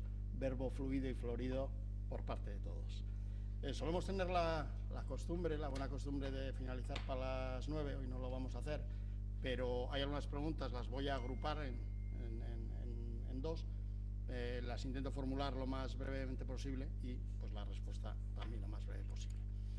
Vincular un poco varias preguntas, como digo, las agrupo, pues situación de finales de los 30, principios de los 40 con la situación actual. En el astra del libro se dice que en aquellos años 40 del siglo pasado, los americanos se sentían muy lejos de Europa y de Euskadi, lo habéis comentado ahora, tanto geográfica como intelectualmente, y que muy poco o nada podíamos esperar de ellos. Sin embargo, la diáspora vasca siempre se ha caracterizado por tener una gran influencia y se ha dejado notar en los países en los que se ha asentado. Entonces, ¿qué pasaba con los norteamericanos? Y a día de hoy, esa capacidad de proyección internacional de los vascos, que sí se lograba desde otros países latinoamericanos, se está perdiendo, y hay otra que es similar. ¿Cuándo ha influido más Euskadi en el mundo y en la política internacional? ¿A finales de la década de los 30 y en los años 40 del siglo XX o hoy? No tenemos 5 senadores vascos en Norteamérica, en el Senado norteamericano, sino también influiríamos. No, bueno, yo creo que esta pregunta es para Xavier, que vive en Estados Unidos y puede captar mucho mejor que nosotros esa realidad, ¿no? Pero nosotros somos un puntito muy pequeño, ¿no? Que el Papa nos conoce porque bebemos vino y esas cosas que dicen las canciones, ¿no? Pero yo creo que cada vez más, ¿no? Y además, si la delegación del gobierno vasco se crea hace 80 años y hoy hay una delegación del gobierno vasco, y no solamente en Nueva York, sino también estaba en Chicago y se iba a expandir por Estados Unidos y luego también en el Medio Oriente. La fiesta que hubo creo que el año pasado, hace 2 años, en el propio Washington.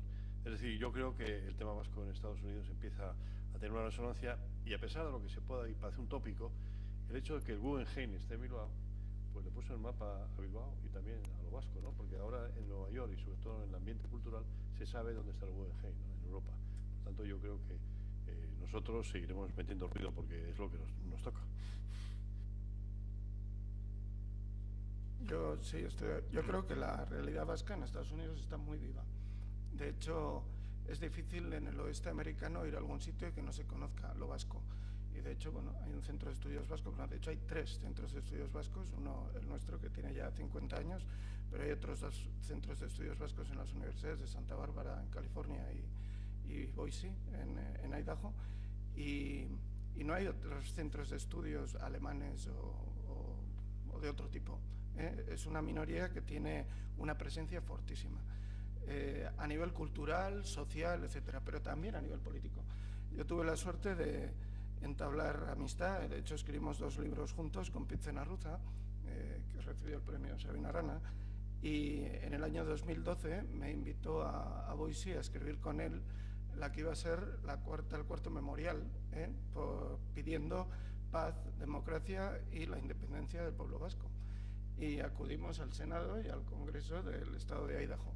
Y ahí estaba la Cámara al completo, oyendo lo que estábamos diciendo, y se aprobaron todos los memoriales, pero se aprobó en una sesión que duró aproximadamente 3 horas, que se alargó por la participación de los congresistas sobre su filiación vasca, de cada uno de ellos. Senadores congresistas que hacían ver que ellos también eran vascos y que creían en esta causa. Y votaron el 100% de los senadores. Es más, el speaker de la Cámara, o sea, digamos lo que sería que el presidente del Parlamento, pidió que se hiciera la votación al modo antiguo, como se hacía en el siglo XIX, por ovación. Entonces, todos aquellos que estuvieran de acuerdo con la proposición no de ley, que se levantaran de sus asientos y aplaudieran. Y Zenarruza estaba en el balcón del Senado y se levantó todo el mundo y él sacó la maquila con la chapela. Fue muy, muy emocionante. Y, o sea, que a nivel político también sigue habiendo una presencia importante, y también económico, porque lo que se organizó en Washington el año pasado, o hace 2 años, ha dado lugar a una reactivación de las relaciones económicas entre Estados Unidos y Euskadi. De hecho, ahora viene el gobernador de Nevada a visitarnos durante una semana. Va a estar aquí en Bilbao 3 o 4 días y luego también vendrá a Pamplona y va a estar en Donosti, en fin, por toda Euskal Herria dando vueltas precisamente por eso. O sea que sí, yo creo que existe una conexión importante y en muchas ocasiones el ser vascos nos ha sacado de apuros importantes. A mí se me quedó el coche embarrado en el desierto de Black Rock. Es un desierto de 100 millas cuadradas de plano, totalmente plano, como esta mesa, y hay como arenas movedizas, y ahí se me quedó el coche, y lo saqué gracias a que había una mujer de Lekeitio en el único pueblo que había en 60 millas a la redonda. Y bueno, aquello nos salvó. O sea que sigue habiendo, sí, una presencia, yo diría que en toda América. El año pasado también en Montevideo hubo una sesión del Parlamento, participaron todos los grupos parlamentarios y cada uno de ellos hizo una intervención de aproximadamente 15 minutos a media hora sobre su, digamos, en el caso de cada uno de ellos, su vinculación con el mundo vasco de una perspectiva u otra. O sea que, sí. Una última pregunta que no... Si quieres, solo una pequeña apreciación. A ver, a mí me resulta un poco difícil comparar épocas tan diferentes, ¿no?, desde el punto de vista de la influencia que podemos tener los vascos a nivel mundial. Yo creo que ahora lo que se da sí es una presencia más organizada, más consciente y con la idea más clara de que su organización tiene que tener como objetivo intentar influir, ¿no? En el pasado, pues todo era mucho más espontáneo, ¿no? Si había, vale, si no había, no, pero quizá una organización tan sistemática y tan estructurada como la que puede haber ahora, con redes ya montadas, también con unas instituciones en Euskadi que pueden hasta cierto punto articular toda esa relación, ¿no? O pueden influir o pueden crear un marco en el que eso es posible, y entonces no existía por lo menos ni de lejos como ahora o en los términos de ahora, ¿no? Pues yo creo que en eso sí que hemos avanzado. Seguramente, bueno, la influencia pues siempre es limitada, la de un pueblo pequeño como el nuestro, que está presente en todo el mundo, pues es limitada. No puedes influir en las decisiones de un país como China o de Estados Unidos tan fácilmente, ¿no? Sobre todo cuando hay colectivos como el irlandés, que es infinitamente más numeroso que el nuestro, ¿no? O otros, pues el polaco y demás, o los italianos, fíjate lo que representan en Estados Unidos, ¿no? No podemos compararnos con ellos, ¿no? Pero a mí yo lo que destacaría sobre todo es eso, es que siendo una presencia limitada en números, sin embargo está organizada y es más consciente, ¿no?, de cuál es su misión, cuál es su papel. Un apunte, abundando un poco en eso. En el año 77, cuando después de morir Franco y aquí empezaba la transición política española, recibimos la visita en Bilbao de Frank Chors. Frank Chors era nada menos que el presidente de la Comisión de Asuntos Exteriores del Senado, un personaje poderosísimo, había tenido mucho protagonismo haciendo investigaciones sobre la CIA, y hacía una visita oficial al Estado español y empezó su viaje en Bilbao. Y la verdad es que, bueno, ya no era el vasco o nieto de vasco, sino era el Frank Chors, que necesitaba a los vascos para seguir siendo senador. Es decir, aquí en política y en la vida, si tanto vales, tanto representas, tanto eres. Y recuerdo una anécdota, aquí había un cónsul, cuando había un cónsul norteamericano en Bilbao, pues sí, existía consulado, y en una de las cenas, una cena de estas que nosotros nos esmeramos en que fuera una cena estupenda, con la mejor merluza y los mejores condimentos, resulta que el cónsul ese norteamericano, creo que era mormón, y no bebía vino sino Coca-Cola. Y entonces a Julia Guerra le dijo a Francho, oiga, haga lo posible para que vengan, manden ustedes un cónsul que no desentone de esta manera.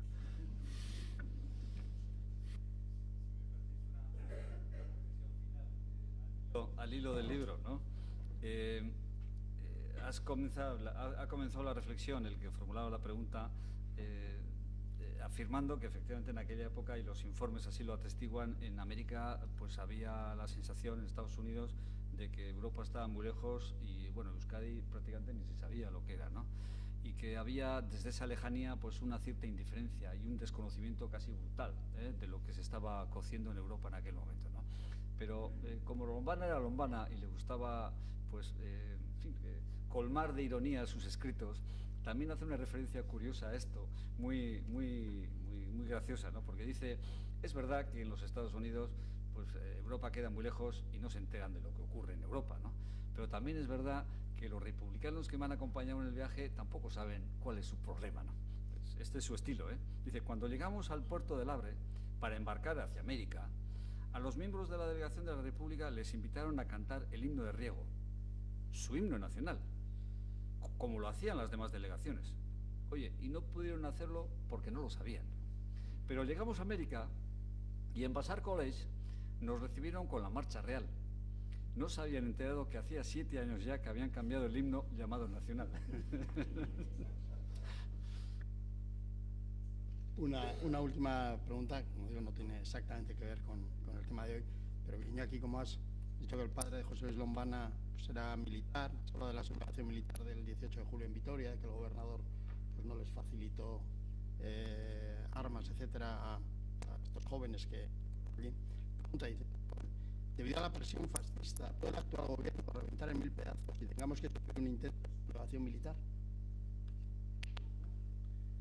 Debido a la presión fascista, se refiere a hoy, entiendo. Debido a la presión fascista, ¿puede el actual gobierno reventar en 1000 pedazos y tengamos que sufrir un intento de sublevación militar? Bueno, casualmente hoy no he traído la bola de cristal, pero creo que no. En primer lugar, porque estamos en Europa y el contexto europeo te impide esas militaradas. Otra cosa es que haya gentes nostálgicas que traten de hacerlo, ¿no? Pero no lo veo. Además, yo no creo que la situación sea tan aguda. Y además veis que como la política española está cambiando de una manera, pues, de una velocidad increíble. Y ahí también te digo otra anécdota. Resulta que en el primer mitin que tuvimos en el año 77 en la Casilla, bueno, pues fue un mitin multitudinario y después fuimos a celebrarlo a un restaurante en el casco viejo de Bilbao. Y entre ellos estaba Julio Guerra. Y al calor y a los efluvios de las bebidas que allí tomamos todos, empezamos a cantar las clásicas canciones esas de Tatiro y España afuera y tal. Y se levantó a Julio Guerra y nos dijo, además con mucha solemnidad, os habla alguien que ha sido condenado a muerte y que conoce todas las cárceles de España. No volváis a cantar esto. ¿No os dais cuenta que para que Euskadi vaya bien, España tiene que ir bien? ¿No? Por lo tanto, bueno, esa es una lección de la época y ojalá, yo creo que la situación no se va a desmadrar, porque entre otras cosas, yo creo que el Partido Socialista, a pesar de todo, de este gobierno de marketing y de todo ese tipo de cosas, está sacando la cabeza debajo del agua. Ciudadanos, llevamos 3 días sin hablar de Ciudadanos, cosa que es una gran noticia. Y luego, pues yo creo que las cosas poco a poco van a ir por su cauce. Bueno, Xavier, Iñaki, Josu, bueno, zuen hori mila esker, genuzkan espektatiba guztiak bete diala, eta bukatuko dugu beti bezala, bueno, txakolin batekin, oain hor irteran. Eskerrik asko.